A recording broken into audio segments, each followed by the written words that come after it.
Palingenesis by Simon Hereward.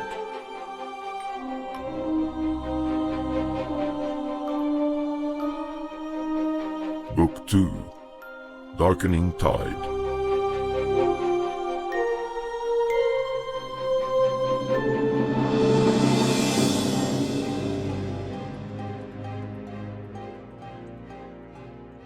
Chapter 19, Janos of Lovinium. Tregoran, former king of Ligurium and Estium, lord of the realms stretching from the inland sea in the west to the blue hills in the east, from the rivers Darkweed and Ain in the north to the Tristwood in the south, sat in the deepest cellar of Amorous Castle, trembling in the dark. Around him were his wife, his household servants, the few guards loyal to him, and another 150 townsfolk they had been able to warn through these. Above them were the sounds of a dying city. Many were weeping at the screams, the splintering of wooden doors, the mayhem of battle, the otherworldly din of the swarm. It had arrived at last, out of the storybooks and legends, and no one felt its coming more keenly than these two parents, who had disowned their son for warning them against it. Former Queen Rewin sat with her face in her hands.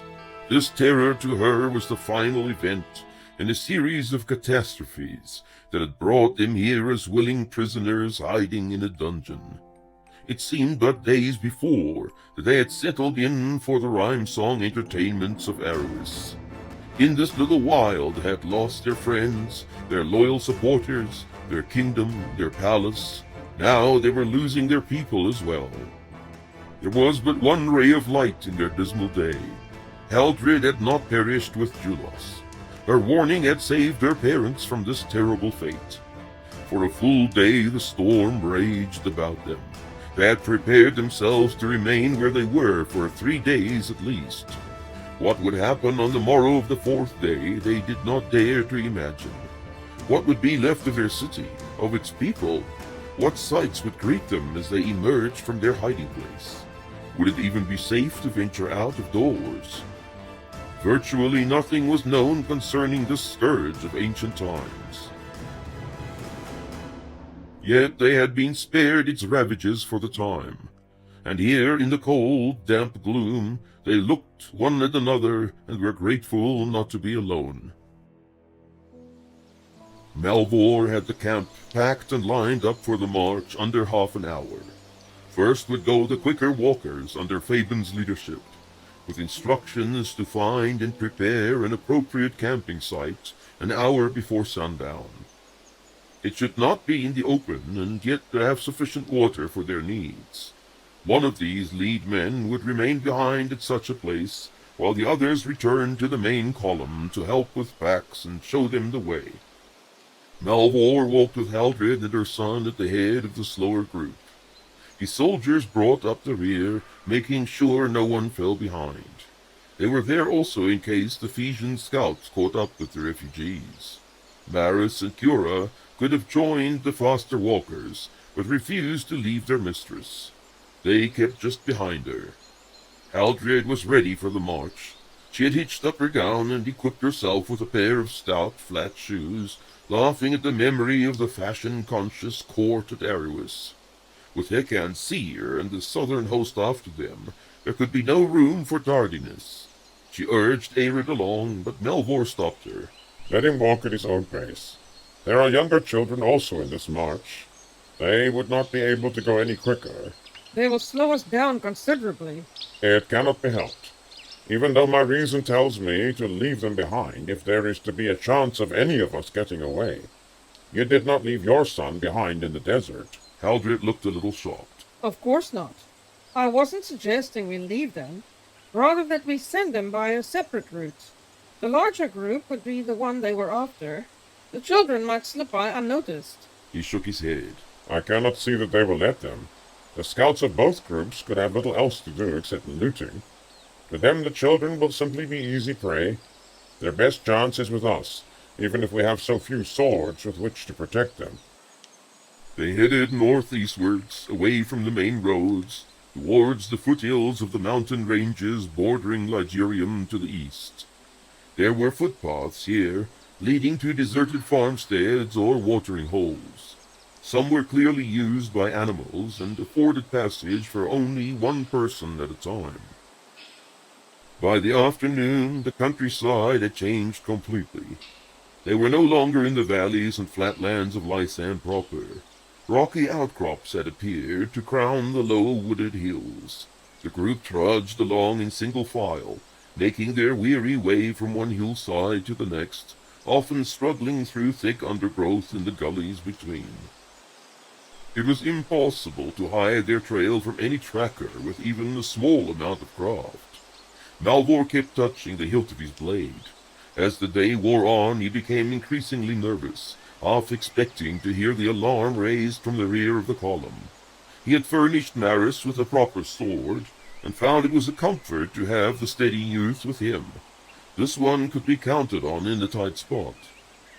The first signs of trouble appeared after the lead group had rejoined them near sunset. Malvor had halted for the rest to catch up. They were standing on the crest of a hill from where the outskirts of the Tryst Wood could be seen in the west. The refugees were not too far from the southernmost branch of the river Clearing. The fog, showing its course, rose out of the folded hills ahead of them. Haldred stood with one hand against the gray face of a squarely shaped rock. The faint pathway they were following led right past it before descending again. She gathered Arid to her with her other hand, but the boy wanted to sit down to rest his tired legs. 3 short blasts sounded from Malvor's trumpeter, who still carried the short battle version of his instrument. There is trouble in the rear. Malvor drew his blade. He turned to Haldred. Princess Haldred, lead them on as they come past. Keep account, and do not linger once you have the last with you. These carrion crows will have to be dealt with. He left one guide with her, a woman, and hurried back the way they had come with the lead men and Maris in tow. Haldred instructed Arid to remain there with the guide. She and Cura set off after the men to help the children along. Sounds of clashing arms and the shouting of men engaged in battle erupted all over the hillside. The young ones they encountered needed little encouragement to quicken their pace. Most were running already, struggling under their packs. Haldred moved on. The slower ones would be towards the back. They would need her help the most. There were parents mixed in among the children, urging them along, though weary themselves. Cura stopped to take the pack from a little girl who could obviously not cope. Haldred rushed past, counting heads as she went. Once she had reached the end of the column, she could think about aiding someone. A sharp cry sounded down the slope to her right. She wished she could see what was happening, but the tall grasses and shrubs made it impossible. What if the rear of the group had already been overtaken, and she was running directly into their pursuers? Only 5 people were unaccounted for. She found them round the next bend. The father with a small child on his back, the mother carrying both their packs. 2 more children of 6 or 7 cycles limping behind. Haldred stopped to take one of the packs from the grimacing woman. Hurry along. It is not far now. Our men will beat them back. They regarded her with renewed courage, quickly believing the hopeful lie. The man broke into a trot with his wife behind. Haldred gripped the child's hand with each of hers and set off after them. There was a shout behind her, and she looked round. 2 figures came up the path at a run. They were men from the waste, from Hekan's camp at Frane's Point. She would recognize their slovenly, over-decorated, gaudy appearance anywhere. She called out to the 2 in front of her to hurry, knowing it was futile. Again there was a shout behind her. Had they recognized her in turn, it would be unlikely. She had not often ventured outside without being heavily veiled. The children were crying, calling out to their parents. Haldred released them and turned round. She would rather face them than be struck down from behind. There was a discarded bough next to the pathway. Someone used it as a walking stick, but had to have dropped it as the running started. It was rough and crooked, but she picked it up and held it with both hands. Perhaps she would be allowed one good swing before they overpowered her. She could see their open mouths straining, the brown fen teeth, the unwashed casual dirt of their persons. Haldred set her teeth and waited determinedly. Someone dashed past her from behind, almost shoving her out of the way. Two more figures followed. One of them was Maris. She saw the hesitation on the faces of the raiders, the sudden doubt. It was extremely gratifying. Gone was the bravado, the swagger when faced with a lone woman. They looked behind them, but there was no sign of their comrades. Too late they turned to flee. Haldred did not look away as they went down. These were not men to her. They could not even be counted as beasts. Their kind had turned thousands of people into wretched sacrifices for Malik's ambitions. They had stood by, nay, had laughingly participated in the terrible atrocities committed at Frane's Point. The death blows that found them now were a kindness compared to what they deserved. Darkness was falling around them. Silence had returned to the hills. Haldred still stood gripping the stick when Maris returned to her. She smiled wryly and dropped it in the brush. He was hobbling a little. Are you hurt? A twisted ankle from running up and down these goat paths. Nothing more. And you, my lady? She looked at him as if he was jesting. With you around? Not likely. She fell silent, looking at the other two soldiers that worked on the raiders' dead bodies. Maris explained, uncomfortable that she was there watching. We will take their armor and weapons, leaving the bodies for the crows. How many were they? He shrugged. From what I could see, about 10 or 12. They did not expect any fighting men with so many small footprints around. He grimaced. These are from the waste. It was good to even the score a little. Haldred nodded. Yes, it was. Malvor and the fighting men lingered on the slope still well after dark. They wanted to make sure no more surprises awaited them during the night. When it seemed certain that no more of Hekan's scouts were on their trail, they joined the others still nervously awaiting their arrival. Guards were posted and signals arranged before Malvor could search out a fireside to prepare his evening meal. Haldred intercepted him on his way to the closest one. She brought him over to where her little group had settled. He was grateful to find the warm food already waiting for him. There was water, too, for washing away the grime of the battle. Cura poured the water for him and held a towel with which to wipe his face and hands. Haldred stood watching until he had finished. Please, sit down. There was a place made for him close to the fire. He settled onto the ground with a deep sigh. Thank you, Captain Malvor. You and your soldiers saved all of us from being taken or murdered today. He smiled and nodded at Haldred. As we did ourselves, almost. There were casualties? One dead. A merchant from Breck struck by an arrow. The fellow was not a soldier, but he insisted on helping. Now he has a grieving widow and 2 orphan children. He looked about, suddenly remembering. Where are my children? Haldred was taken aback. Your children? Yes, there are 3 of them. You mean the throwaways? He appeared scandalized. Don't talk like that. If they were cast out, it was not their fault. Haldred looked at him amusedly. You have changed, Captain Malvor. Perhaps I have. Perhaps life has become more valuable to me now. Even the lives of throwaways, as you put it. She smiled at him. The change is for the better, then.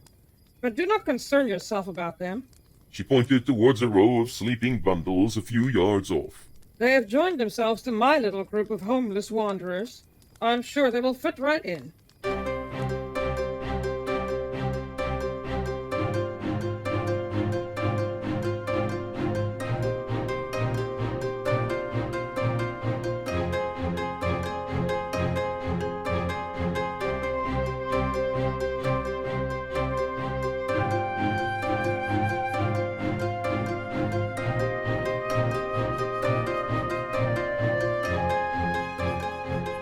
In the middle of the lakeside palace, an extensive courtyard existed. It had but one entrance, closely guarded and locked at all times. There were no windows overlooking its expanses. The borders were planted with tall southland trees, whose soil had been specially carted in from the dankwood. Narrow stone pathways wound in and out among the flower beds and canopied trees at its heart. Every aromatic shrub known in the south sprawled in the shade or sunlight, wherever its particular variety thrived best.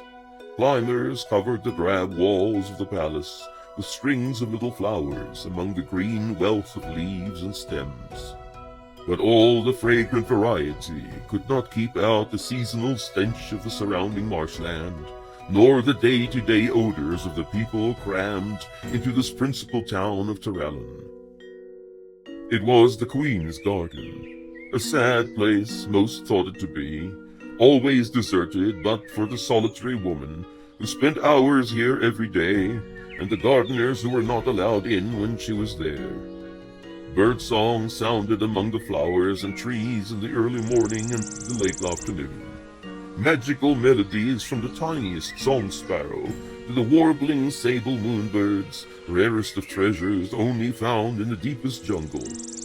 But as the sun rose higher, the creatures of her place fell silent, and the cries of street vendors, the noises of the crowds, and the harsh calls of the dusty swamp crows invaded the peace. The garden lost its luster and pensive aspect. It became a sanctuary under siege, the birds cowering in their cages, seeking shade and shelter. Yes, they could not roam about freely as she had intended. Marsh hawks and harriers would make prey of them all, while the crows would rob the nests of eggs and young. Things of beauty here existed only behind bars. And the cages more and more came to symbolize her life in Lakeside. She was a pretty little bird in Malek's marshland prison, with no more function than to amuse him when he remembered her existence. Now this boy had come unbidden to destroy her last illusions. In her memory burned still the disembodied words that had come from his mouth. And what will you be in this world? A trophy for his hall, with no more merit or devotion than his favorite hunting dog. In your garden you will be more alone than you have ever been. There will be no wild hope, no dream of escape. Only the weight of your guilt and the memories to haunt you forever. It was growing warm. The city noises rose outside the green walls of her sanctuary. It was time to go. Her servant gave her the news almost at the gate. Lord Malek had just arrived from the south. He was looking for her. Elena sighed inwardly. A shadow had fallen over her already dismal day. She waited for him in the throne room. He would first wash and change, unless there was an urgent matter to which to attend. She knew that he was to spend several days in Lakeside before heading north with his host. Whatever had to be discussed could wait for an hour or so. Malek's mood was better than usual. She could see that from a distance. It had to be that his plans were finally coming to fruition. What he had worked for during thousands of cycles would become reality in a matter of days. Elena knew she should be sharing in the ecstasy of fulfillment, but when she rose to greet him, her wide, welcoming smile was more pretense than anything. Even the touch of his lips on hers was a dead brush of long-forgotten passion. She was the first to speak. The scouts have gone out on the first as you requested. They will send word as soon as they reach Lysan. We expect the messenger any day now. He smiled in his semi-seductive way. She suddenly wondered how many women had seen this particular charade. Permit me to say, you are as beautiful as ever. Thank you. The compliment was hollow and they both knew it, but the habit was as fixed as the kiss in greeting. She decided not to tell him about the boy. Already she was certain it was the one he had bargained for with Fengor of Nuria. She also knew why he feared this child, and what he wanted to do with him. Memories stirred of other dark things he had done with his own children, despicable, impossible things about which she was not supposed to know. Elena repressed a shudder. Malek desired nothing but power. He had traded all his passion, all his attributes for it. They talked together in polite tones, mainly of the preparations made, the final moments before his march of triumph commenced. He was strangely evasive about the darkening ritual in Goramul, something over which he normally gloated. Monborg was also not mentioned once. Elena put this down to a feeling of guilt on his part. She was fully aware of his base amusements in those quarters. While they conversed, she came to appreciate the extreme danger of the road she was about to follow. Keeping any information from him would be seen as a betrayal. What would he do? Nothing at first, that was his way. He would bide his time until the victim was reassured that they had not been discovered. Then, on a dark night, he would strike, swiftly and silently. Would there be a way for him to find out for himself? What if Imuz spoke to him about it? She would have to be very careful not to be caught in a lie. Malik was the master of falsehood and of truth. He would recognize it straight away. Alone in her chambers that night, she considered the gravity of her small act of defiance. Was it merely a way to express her disapproval of the rash and vile deeds she knew he had committed? Or was it a symptom of a deeper division? She would certainly never separate herself from him. Such an action could not even be considered. Without Malik, there would never have been a way to strike a blow against Kale. And he was right about Kale, despite what the boy had said. She had observed him for cycles without count. She had seen him fall prey to his own weaknesses. To part ways with Malik would be to give up her stand against Kale. Why then defy her ally and one-time lover? Was it that she needed more than what he could offer, than what he was willing to offer her? Was it that at last the truth had come to her, that she could not live on spite and bitterness alone? Elena stepped out onto her balcony. Above her, the stars lay spread out across the dark sky. For the first time since she came to Myril, she wished herself elsewhere, away from the strife and contention. She wished for her lost garden, for its peace, its silent ways, and even for its solitude.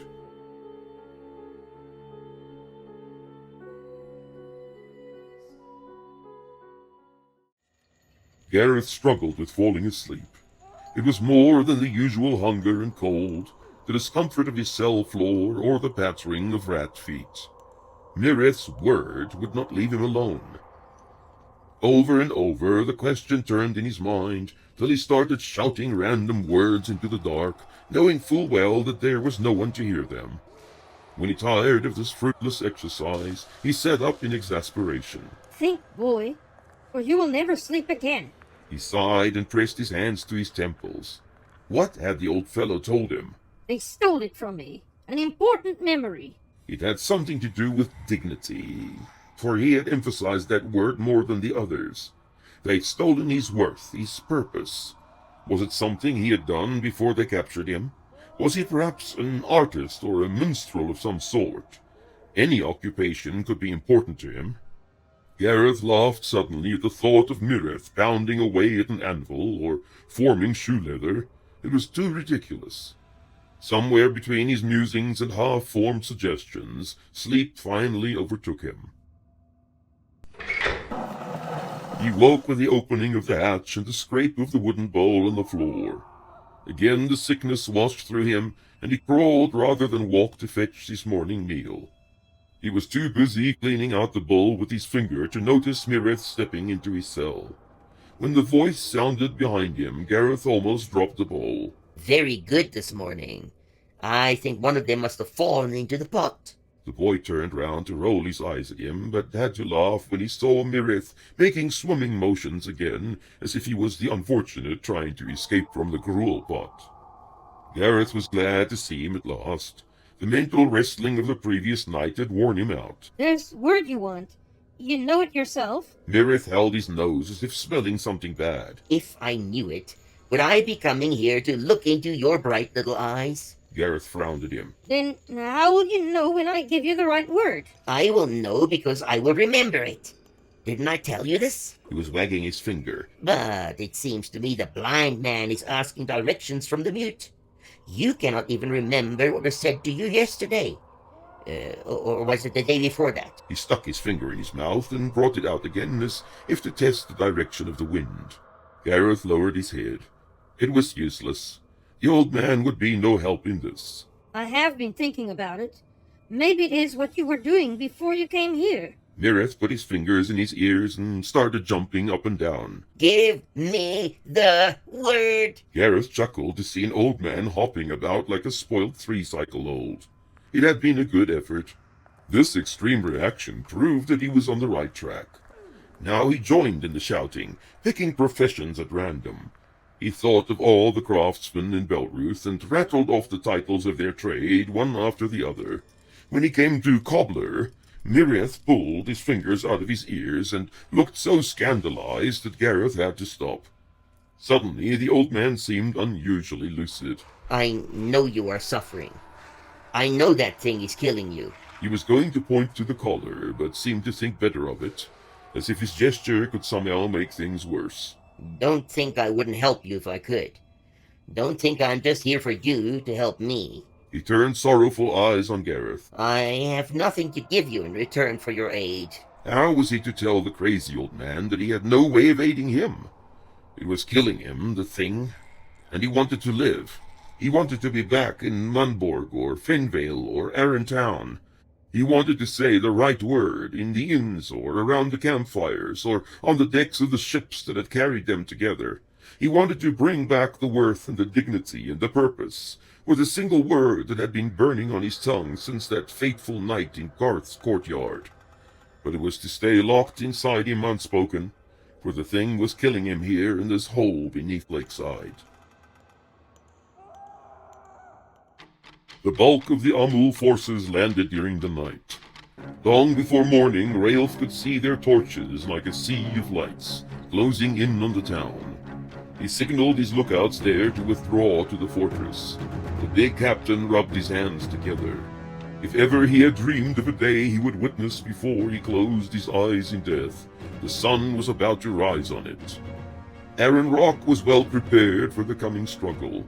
The storerooms were stocked to overflowing with supplies. The armory held so many arrows that the keeper had given up the count. King Ranald had sent him what he believed to be all the physicians in the whole of Arryn. 50 men and their helpers stood ready to treat the wounded. Great piles of quarried stone for the catapults lined the parapets and defense towers. There was a veritable forest of oversized bolts for the ballistae. The 1,500 men of his garrison he had organized into 3 watches.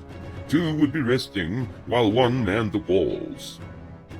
The rock did not require a large defensive army, since the approach to it was so limited. To attack this sea-bound fortress by assault was utter folly in his opinion. There was but one way to take the fortress, and that was to wait till all the men inside had starved to death. Yet the madmen from across the sea had assembled tens of thousands of men to attempt the impossible. They stood there in the bright morning sun across the bay, like the sand of the shore in numbers, drumming and chanting in their painted finery. Raelf merely raised his eyebrows at them, as if he was asking a question. His men knew that look. They had seen it when the captain had been convinced of victory in the fields of Gull, in the pass to Nuria, on the deck of a pirate vessel sinking beneath his feet. They saw it and took heart in the face of such impossible numbers arrayed against them. 2 days. That is all Ranald had asked him for. It was an insult, of course. The captain, who could not hold the rock with 100 men for a cycle, was not worth his salt in Raelf's opinion. He fervently wished the king would be delayed in his attempt at rescue for at least another day. He would then have an opportunity to wet his sword blade on Amul blood once more.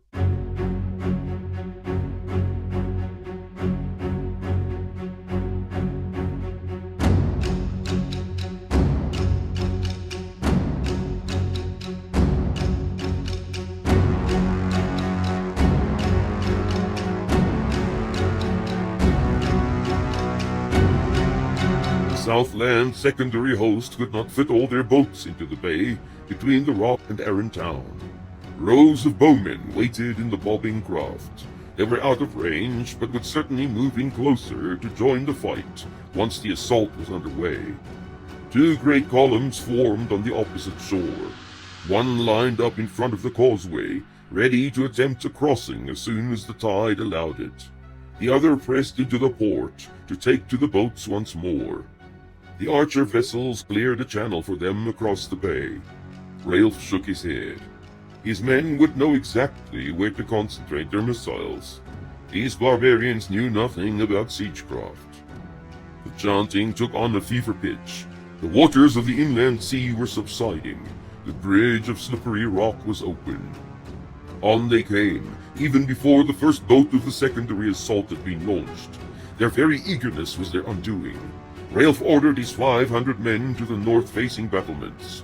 All his war engines swiveled round to pound the causeway. The deadly rain of missiles was something to behold. The Aaronites did not aim at random. They were trained to launch in particular patterns, covering the entire width of the causeway for 20 yards and more in length. Nothing could live through the devastation they caused. The sergeants' voices sounded above the twang and the rasp of the bows. Loose. As row upon row of archers took their turns. Men fell by the hundreds, and still they kept coming. Railf grudgingly admired such death-defying courage. The boats had started from the port side. The vessels with bowmen had closed in. He had to move his men back to their original positions. The enemy bowmen found it almost impossible to hit any of the defenders.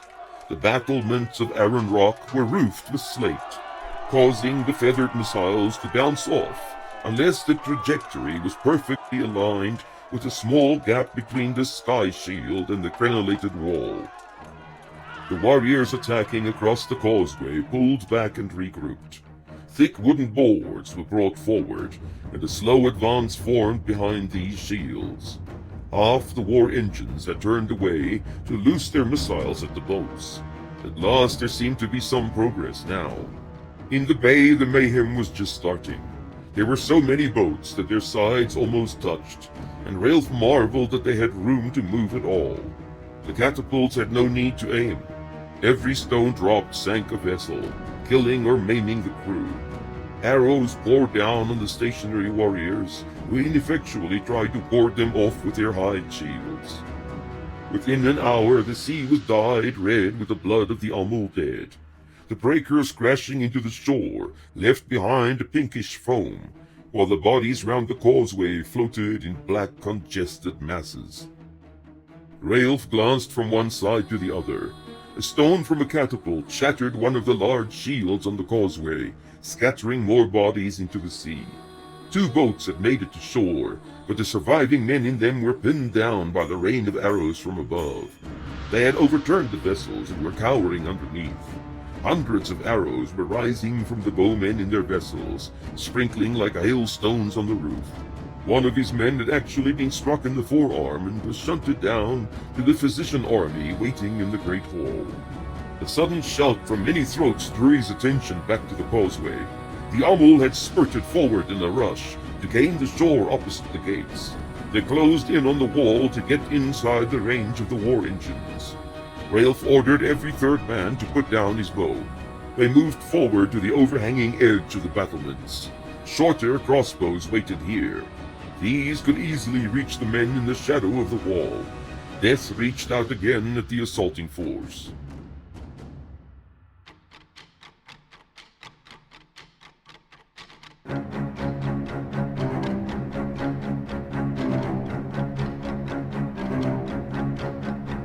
Ranald of Aran watched the gathering of warriors across the Black River with concern. It seemed improbable that they would attempt a crossing after all. The entire afternoon had been spent on pointless maneuvering. He was beginning to realize that the enemy march was merely a show to keep him occupied. That old fox in command of the Federation forces would not be enticed to attack the Aranite host across an obstacle as formidable as the Black River. He would be more than content to wait for the fall of Aran Rock and the reinforcements that event would bring him. With such a combined force arrayed against him, the king would have to retreat to one of his inland strongholds. Time was not on his side. The Amul would find a way to crack the hard nut of Aran Rock ere long, despite Railf's reassurances. A defensive battle like that could not decide the war in their favor. Decisive stroke was needed, and soon. Ranald was a bold man and fearless, but not reckless. The Geary forces across the river outnumbered his own slightly, yet he knew that man for man the Aaronites held the advantage. If he could catch them by surprise, or have the terrain in his favor, victory was assured. And with the routing of the Federation host, he would be able to deal with the Amul separately. If the enemy would not cross the river to attack him, he would have to cross it to get at them. But to make the attempt in broad daylight and in front of their noses was to invite disaster. He would have to be smarter than the fox. The Aaronite host feinted in the direction of Aaron Rock during the afternoon. When it was clear neither group would make a crossing, they withdrew from the riverbank and pitched their tents. When it grew dark, their fires blazed up among the colored canvas. Sentries trudged about and trumpets sounded. Yet, if an enemy had the nerve to look closer, he would not have been able to count 20 men in the entire camp. Ranald's men were on their way upstream, to fords they knew would not be watched. He had them rest for 4 hours after the crossing, to get back their strength. Ranald did not favor night attacks. It was near impossible to keep control of a large force during such an operation.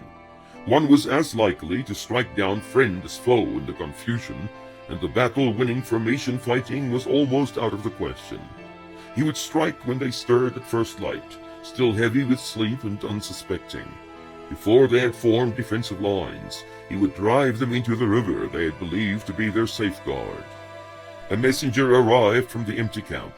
The men from the Witch Isle had marched in from up the coast, where they had re-equipped and recuperated.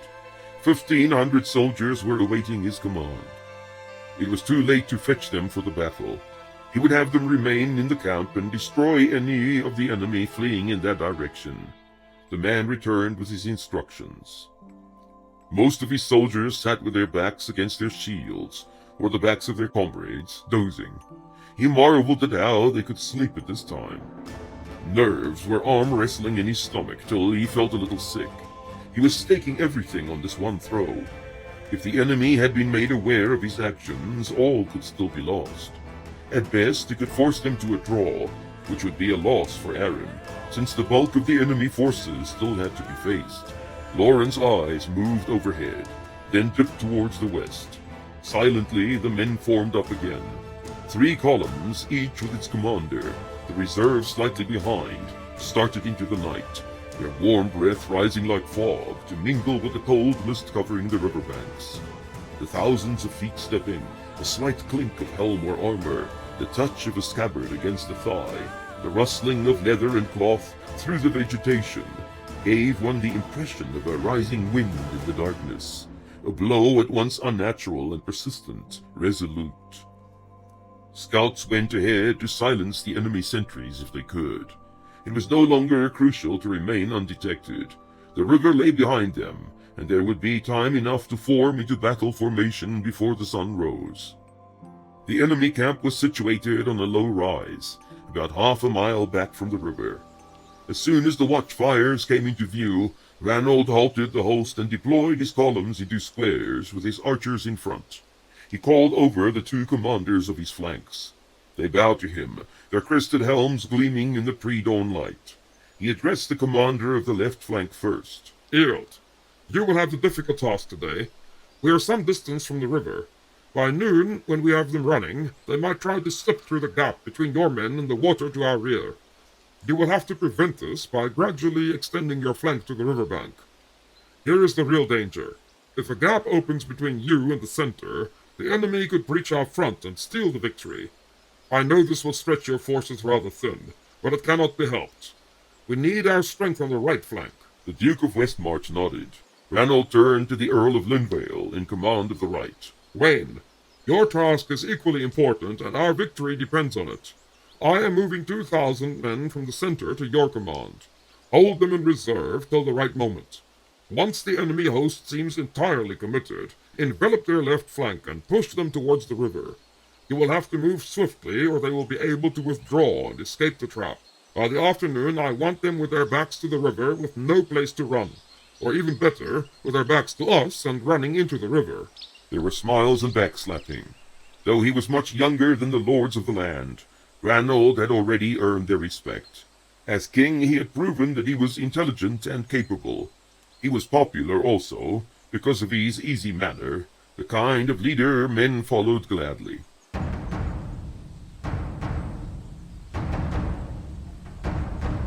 The commanders rejoined their men. Ranald gave the signal for advance. Trumpets sounded down the Aronite line. Men lifted their round shields, drew their swords, and started forward with measured tread. Already there was movement in the enemy camp. The Giri warriors did not have time-consuming preparations to make before they formed up in their bands, but their leaders would not have an opportunity to formulate a plan of defense before battle was joined. They would have to calculate their strategy as the day developed. It seemed at first that they would have the advantage of high ground. Yet as soon as the Aronites were within bow range, Ranald halted his central square and loosed a volley of arrows at the enemy. The tribesmen were still forming up, and the reply was haphazard and ineffectual. Both wings of the Aronite force now followed suit.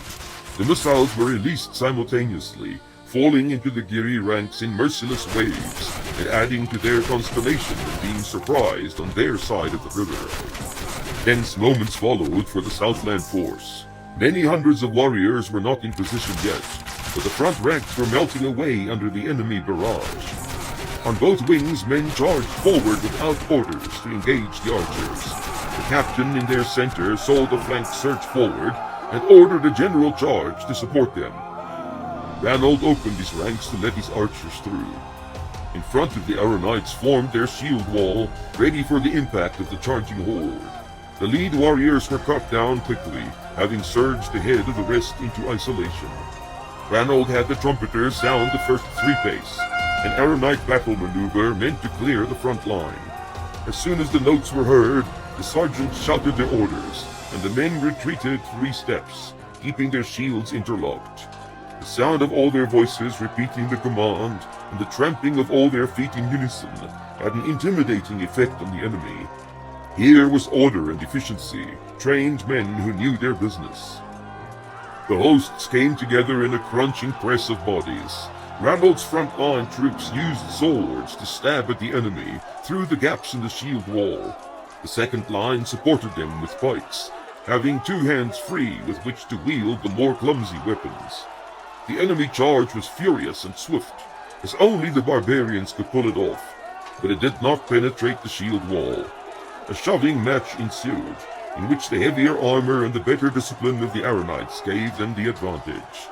Yet Ranald kept up the sounding of the 3-pace at regular intervals, almost creating the impression that the center of his host was giving way. The center line was wider than the flanks, and had the bulk of the enemy warriors pressing against it. At no time did Ranald feel that it was under severe pressure, though. As long as the flanks held, the center would not give.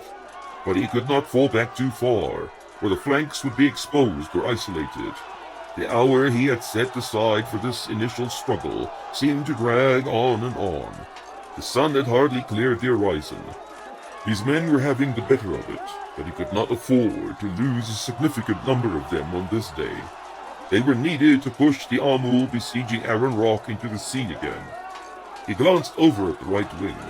Wayne had formed up his borrowed 2,000 in the rear behind the archers. His line held magnificently, now 40-50 yards in front of the center. Enemy warriors were peeling off the rear of their left wing and pressing into what they perceived to be a gap forming in the center. The time was right for the victory blow. Right wing forward, the trumpet sounded.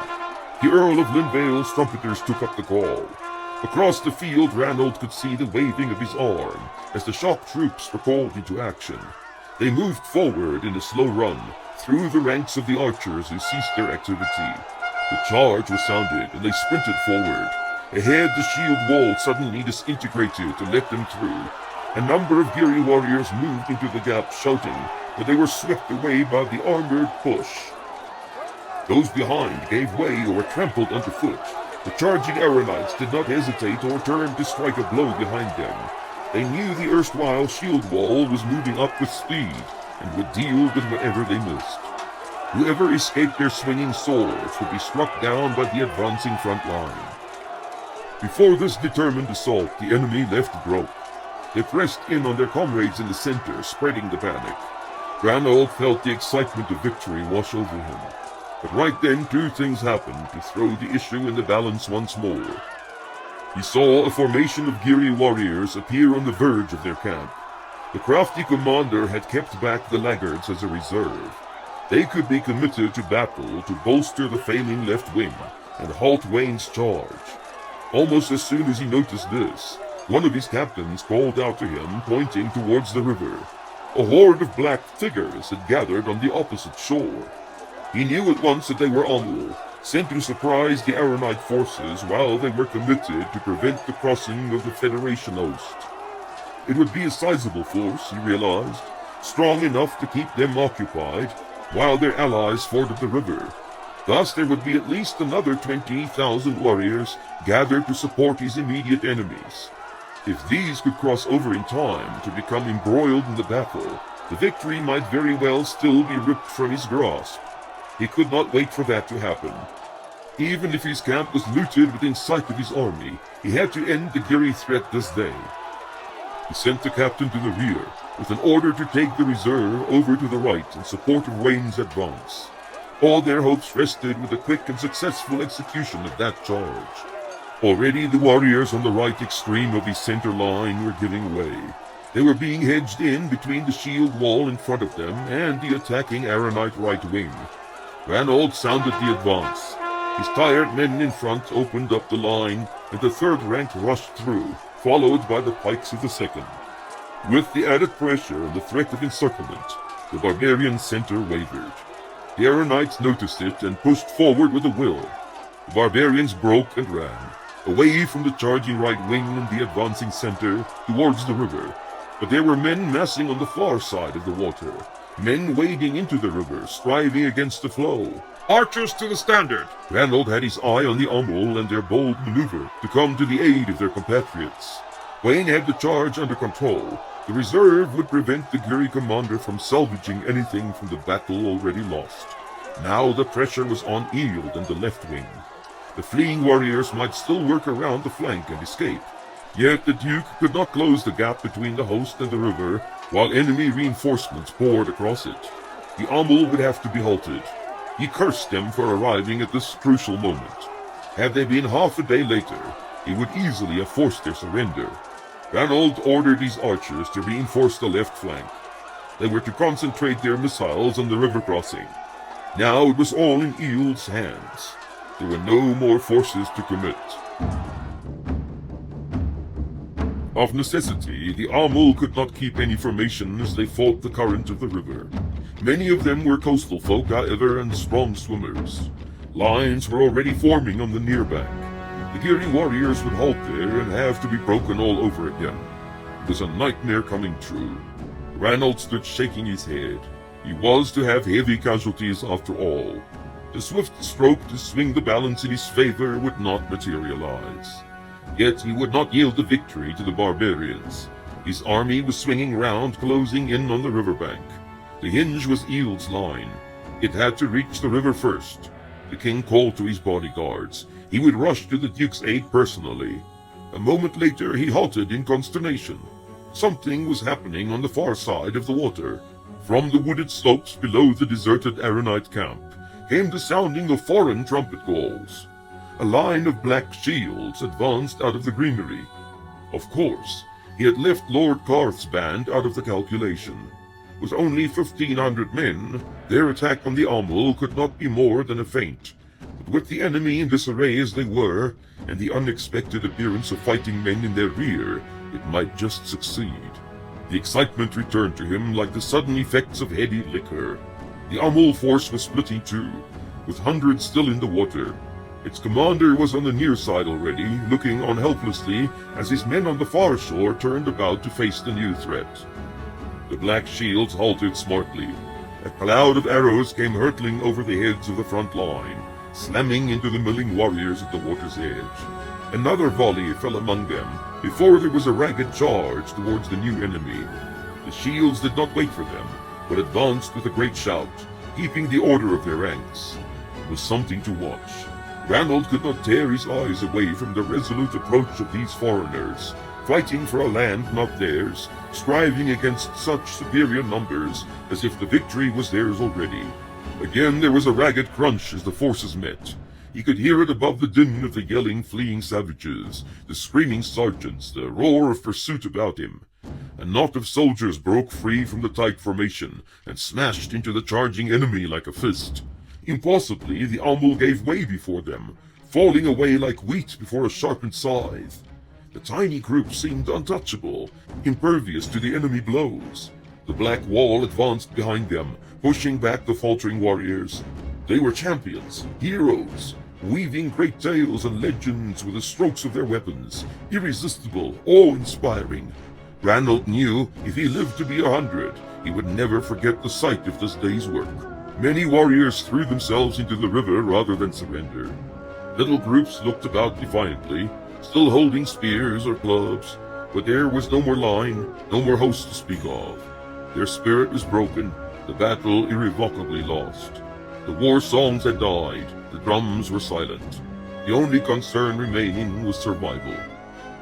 The Giri warlord came down from his camp with a broken spear, the sign of surrender.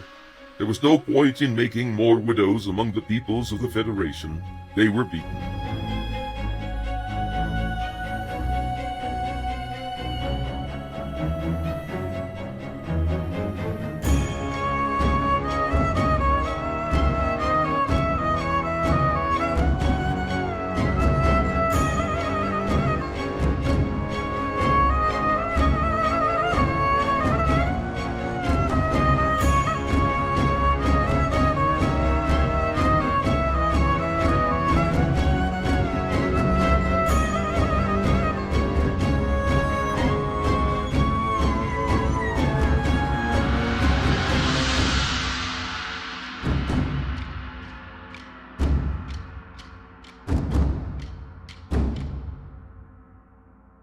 Elena found that her betrayal had little effect on how she acted in the presence of her husband.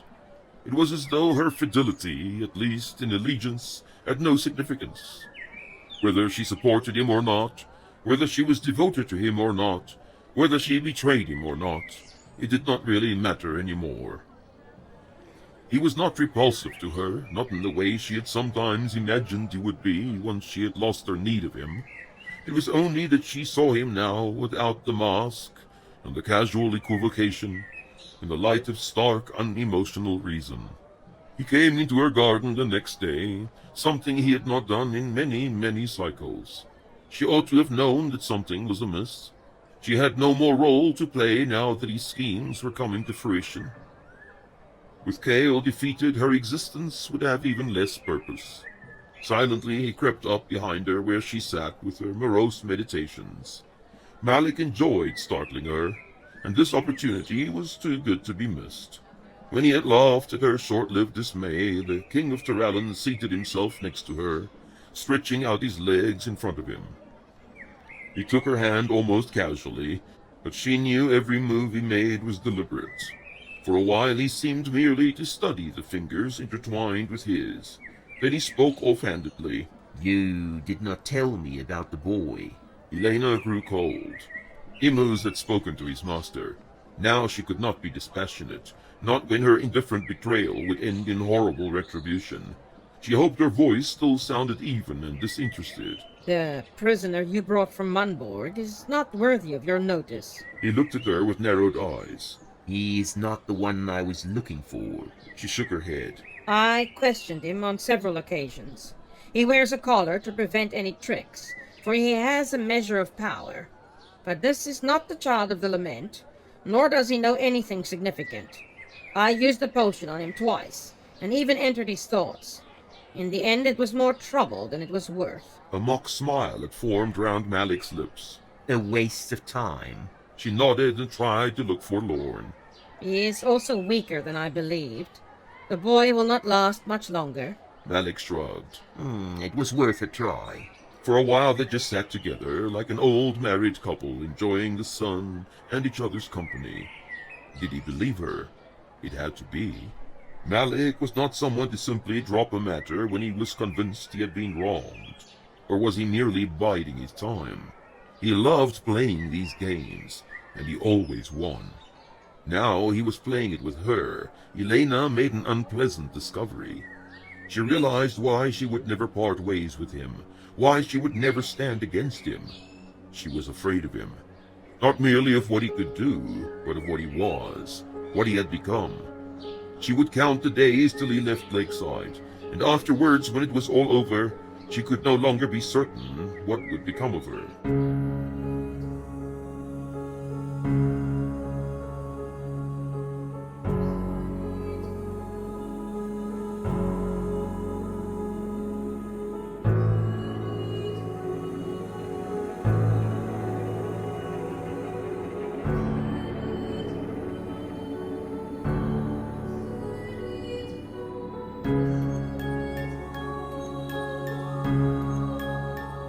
Gareth gave up on searching for the elusive word. His head was spinning with it. He couldn't think clearly while his stomach churned emptily, and the collar made him stupid and sick. He couldn't help Nereth. He couldn't help anyone. The old man came again, that hopeful glint in his eyes. He had a bundle of what looked like old sacking in his arms. I have brought you something. Gareth turned his head to look as he approached, but did not sit up. It was better if he did not move about too much. The floor would not tilt or lurch under his feet. The horrible giddiness remained at a tolerable level. Nereth put down his cargo next to the prostrate form. Gareth reached out a hand to touch the rotting fabric. It was coarse and worn, but would make an admirable bed. Where did you get it? His voice was as rough as the sacking. He cleared his throat. Oh, the fellow in the next cell. He won't need it anymore. The rats would carry it off. He shrugged. It's not like it's stolen property. Gareth smiled weakly. Thank you. Nereth noticed his lack of enthusiasm. You do not like it? It is the wrong color, perhaps. It lacks a favorite pattern. Still, the boy did not stir. No. It's just fine. Much better than my present set. Nereth knelt down next to him. He assumed the air of an examining physician again. You have a fever? The old man touched a cool hand to his forehead. It felt good, soothing, like Karth's would after a difficult dream. Gareth tilted back his head and closed his eyes. He smiled as the mock examination continued. Nereth lifted one of his eyelids, peering down at him very seriously. He sat back suddenly and produced an old bowl out of his pocket. In it was a whitish-gray substance, into which he had dipped a wick twisted from fibers of the sacking. He was mumbling to himself. I need more light. The coloring is important. When it comes to the Viron. When the makeshift lamp was lit, he brought it close to his patient's face. Gareth grimaced at the brightness, at which the old fellow nodded gravely. More knowing, throaty sounds escaped him. He placed his palm on the boy's chest to feel his heartbeat. There was something unusual about the touch. Even as Gareth thought the jest had been overplayed by now, he felt a swirling awareness start in him. Two things struck him immediately. The man in front of him was extremely old, way beyond the boundaries of ordinary mortals, and what he was doing was no jest. You really are a physician, then? Nereth froze as if struck with paralysis. His eyes bulged in the golden light of his stinky lamp. Slowly his mouth opened and closed again. Gareth could feel the trembling in the hand still resting on his chest. He brought up his own hands and gripped it tightly. Since he was going to die anyway, and no one was coming for him, he felt sufficiently reckless to defy the caller, even if it would be for the last time. Nereth groaned suddenly and struggled to be free of him. There was confusion in his eyes and the pain of lost things beyond his grasp. Gareth waited for the intensifying of the ache. When the tight, debilitating power gripped him, he strove against it with every ounce of resolve he possessed. He had to remain free for moments only. The old man held his gaze now, almost eagerly. He knew something was happening, that the boy no longer saw him or the walls of stone that hemmed him in. It was the trees, the beautiful sighing of the needles as the wind swayed the green-cloaked branches to and fro. This he could never forget, no matter what they ripped from his mind. Perhaps it was not even in his mind to be ripped away, Perhaps he had buried it deep in his soul, where mortal thoughts could never reach. It was a healing sound, the soft peace of its fragrant music soothing mind and bitter thought till all was tranquil harmony. It was something to be captured in a balm and poured into the wounds of Myral's slow-turning weariness. A young voice spoke his name, and he felt the warmth of a reekage afternoon touch his frame. He had been found. The light had reached him again. In this far-off memory, among these distant stones of grey which had long since crumbled to dust, someone had come for him. You are Janos of Lovinium, king and physician of the Council of Ten, betrayed and trapped here by the Shadow Lord since the summoning. A low moan of pleasure escaped the man. Yes.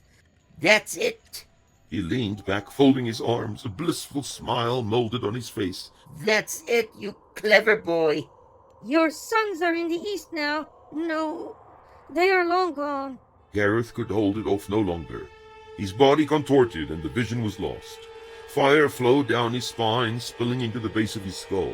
He could not resist it, but floated helpless in its grip till he could see nothing but the dark red billows reaching and overtaking him time and again.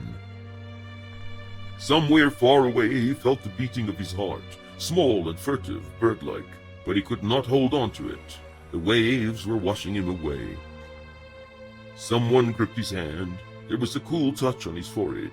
Words flowed about him, soothing the pain, beating down the flaming swell.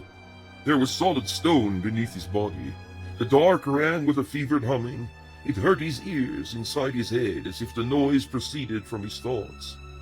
A tight, unbearable pain had gripped his head like a vice. His temples would be crushed with every pulse of blood. The little child was crying, pleading. It was he. Janos of Lovinium lifted the limp body of the Viron child into his arms. He cradled it for a long time, tears running unnoticed over his old leathery cheeks. His wrinkled hands stared back at him. How much time had passed in this nowhere place? What had been lost and compromised during his absence? He was a stranger with a name forgotten, unattached, a relic of former ages, and the centuries had slipped by like a dark dream. He held the boy till the wild beating of his heart eased, and the moaning cries subsided. Janos laid him down with care on the sacking. His mind was torn with indecision. He could not save the boy, not while they kept him here in this tomb. Neither could he get him out. The collar would prevent it. There was only one way to aid him. Someone would have to force his way in here and take him out. But to leave him like this was to hurry his death. Would there even be a man willing to risk his life on such an undertaking? The child was sleeping now. Janos rose to his feet. Gratitude washed over him. I knew you were sent to me, boy. I knew you could do it. I only wish there was a way for me to repay you. He leaned down quickly and kissed the feverish forehead. I'll not forget you in all the long ages of my travels. Janos snuffed out the candle and placed it at the boy's head. Fare you well. It was time to rejoin the struggles outside the confines of Nunmerik.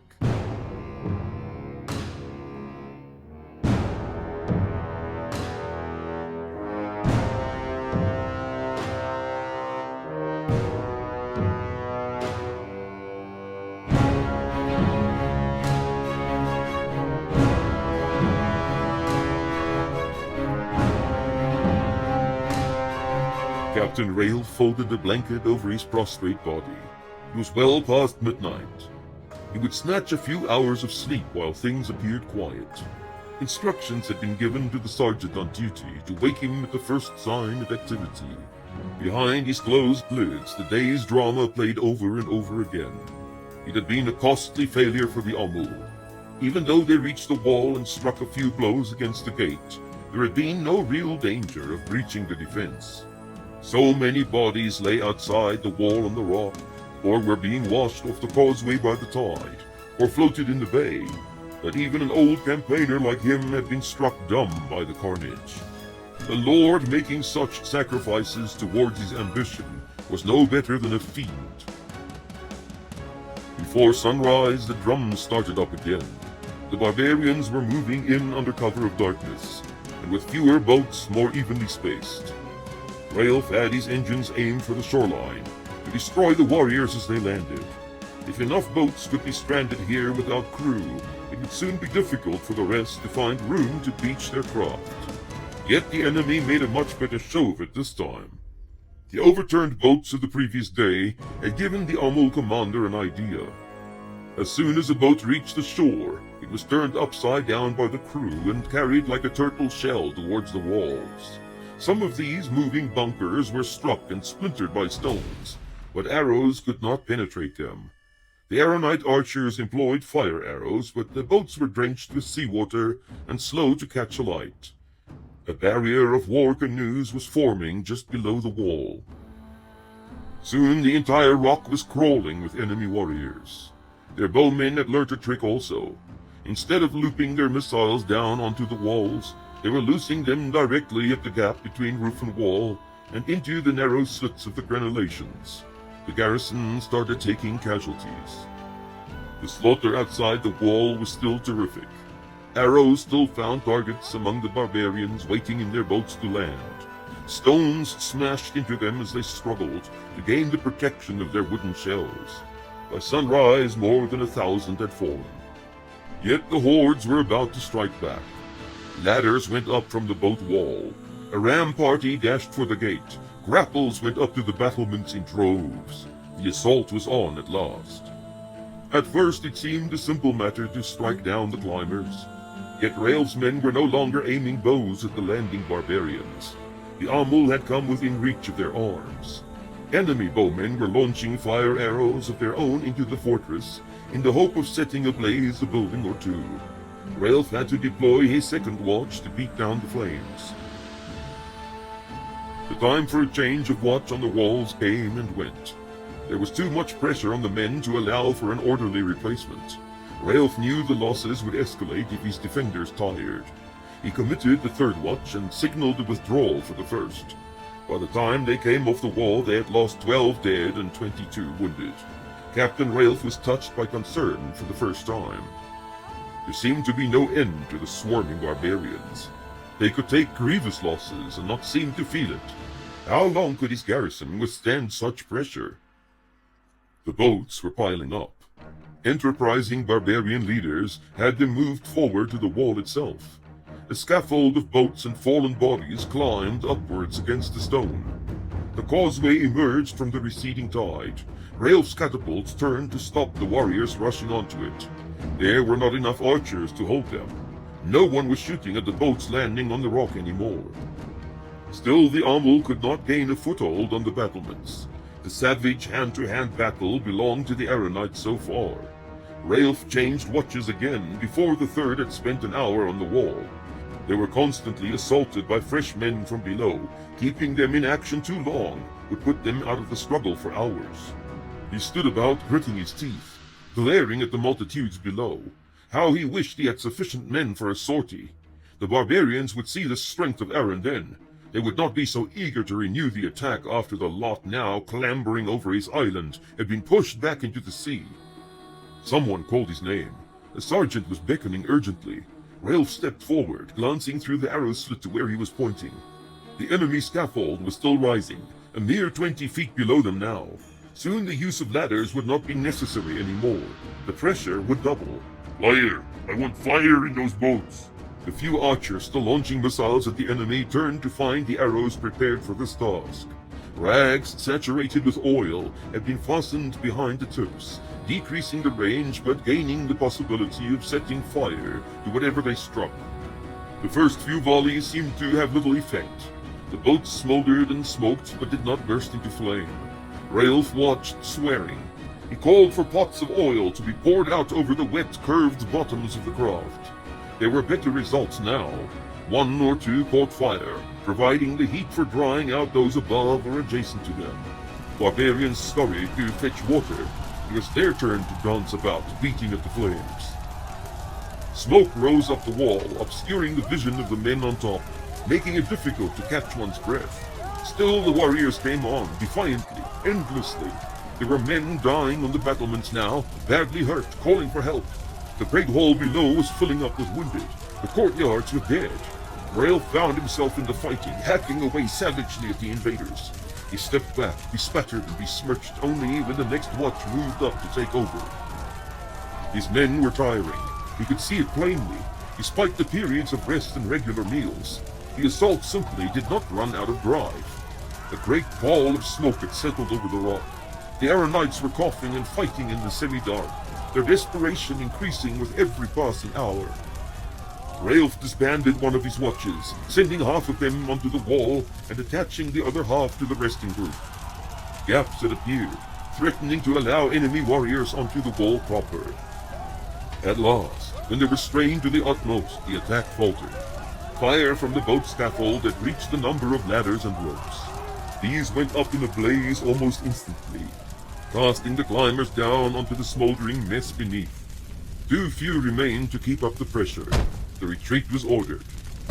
Raelf's men were too weary to loose arrows at the withdrawing warriors. The catapults, however, did not let up or allow the enemy to stand about unmolested on the rock. Warriors moved to the water's edge and swam for boats still coming into land. The war engines relented. A quiet descended on the fortress, broken only by the crackling of flames in and outside. There were no cheers or triumphant shouting as the Amul cleared the rock. Raelf had lost 1/3 of his men to death or serious wounds. Fires were raging unchecked inside his walls. The defending garrison could hardly stand up to man their posts. He had given Ranald these 2 days. Even a man like Raelf now believed that to be sufficient.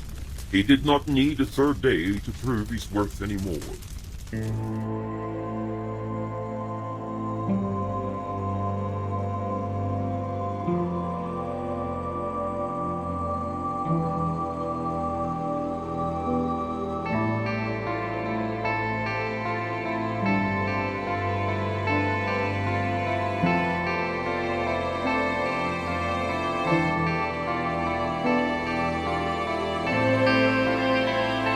It was a cold morning for the refugees huddling over their small fires. Malvor allowed them the luxury for the simple reason that there was no way to hide his camp from marauders anyhow. The dead bodies of Hekan's scouts, the signs of struggle on the hillside, the obvious tracks of hurrying people, it would be a complete fool that would miss all these. He wanted to reach the bridge at Nakoma before nightfall. It would be a stiff march for the little ones, and they needed an early start. The crossing was a matter of concern to him. With scouts having penetrated this far north, it was probable that they had already made it to Ligerium. The bridge might well be guarded, or worse, prepared for an ambush. He motioned Fabian over. You and the fighting men will not march with us today. There may be a trap laid for us at the bridge. Take the men with you and cross well upstream of Nakoma. Move in quietly and do not give away your position. We should arrive at sunset. I will lead them over as if we expected nothing to happen. If there is trouble small enough for us to handle, step in. If not, allow them to take us. During their searching and looting, there may be an opportunity to strike. Fabian frowned at him. This does not seem risky to you. It's a risk we have to take. There is no crossing for this lot but at the bridge, and we cannot delay. The armies are moving up behind us. Pray that the scouting forces are as weak as the one we met yesterday. He instructed the people on what to do if they ran into an ambush. There was to be no heroics. They had to panic properly, but not run away unless instructed. This would merely invite bowmen to bring them down. They had not lived through the ravages of the swarm to be killed by brigands now. The march was as tough as he had anticipated. With the stronger men gone, each refugee had to carry his own pack all the way to the river. Here they were allowed only a short respite. Nakoma was still a good distance away, and already the sun was directly overhead. During the afternoon there were stragglers falling behind. Haldred dropped back a little to encourage them. All the water skins were empty to lighten the load. So close to the river there was no need to carry water. When the little ones cried, she would carry them for a while on her back, as did Cura and many of the parents. Malvor kept up the pace, waiting impatiently at every resting place for the drawn-out column to catch up. As soon as the last weary wanderer came in to sit down, he rose to his feet again to continue. Haldred knew it was necessary, but she could see how this eroded the people's will to carry on. It was only the sight of the walls of Nicoma in the distance that carried them through to that far-off bridge. Malvor waited for the column to form up once he reached the main route. They were barely a mile from the town gate. Relief could be seen on the faces of everyone slumping down at the side of the road. This time the captain did not take off as soon as the last miserably weary few caught up. They would all cross the bridge together. He knew there was danger before he placed a foot on it. Fabian would have met them here had all been safe. He caught Haldred's eye as they stepped onto the planks of the bridge together. She understood. No heroics. Get down in the dirt. Don't run. Could the children remember all this? Malvor took his time in crossing. He did not want people still on the bridge when the ambush was sprung. It was too easy to bottle them up there. One or two might end up in the water. He felt a prickling in the nape of his neck. Things were certainly too quiet. The town was deserted, he had no doubt, and the swarm had accounted for the folks who ought to be out and about, but the only living, moving thing seemed to be the river itself. Not a breath stirred. Not a single bird took off out of the reeds. With each step he took on the paved Ligurian side of the clearing, Malvor expected an arrow to streak out of the brush. The people came behind him, nervous and quiet. He scanned the side of the road for any sign of an enemy. The gates of Nicoma loomed ahead. The arrow did come, but not from the brush. Up on the city wall, his eye caught the flicker of movement as the bowman loosed his shaft. He stepped to the side, glancing about him for the rest. The arrow skidded on the stone paving where he had been. 2 more figures appeared on the wall, brandishing bows. 5 more poured through the open gate. On the far side of the river, they were shouting. On both flanks, figures came out of the brush, yelling and waving their weapons. Down! Malvor's command rang out above the sudden noise. He did not wait to see whether it was obeyed or not. Even before his blade passed through the body of the closest assailant, he had seen the bowmen on the wall being attacked from behind by Fabian's men. He parried a blow and felt his blade strike home again. It was not a strong force. They had obviously hoped surprise would be enough to cow the bedraggled column of people. Now that they had been surprised in turn, there was little fight in them. Fabian's group overtook and brought down the 5 from the gate. When they saw this, the scouts took to their heels. Those on the far side of the bridge got away, the 3 on the near side did not. Malvor's fighters had bows taken from the fallen during their previous engagement. At such close range, they could not miss. Slowly, the people got up out of the dusty roadway. The fight had passed them by entirely, and so quickly that there was no weeping child or fearful mother. The dead bodies were searched, stripped of anything useful, rolled to the riverbank, and disposed of. The town had not been set alight yet. Maybe the scouts from Hekan's group had different instructions to the ones given Malik's. At least this night they might find a roof to sleep under, and a bed in which to sleep. The men spread out to hunt for supplies. Workshops were raided for footwear, arms, and clothing. As in Breck, the place was devoid of bodies or remains of bodies. The swarm did not stop to consume what they had captured. They had to carry the dead victims with them to be consumed on the march. Malvor was well satisfied with their progress that evening. They had left Lysan behind when they should have perished several times over. They were heading towards the conflict once more, perhaps merely to fall prey to the overpowering forces arrayed against them, but, he hoped, perhaps to make a contribution to the saving of their world. Haldred was almost content also, but for different reasons. She had escaped the horrors planned for her people, the abduction that had taken place but a few miles from where she now sat, the helplessness in Hekan's house, the terror of the breeding caves, the strain and danger of the march north, to be back in her homeland again. And within 2 days they would reach Amorous and her parents, if this time the warning had been heeded.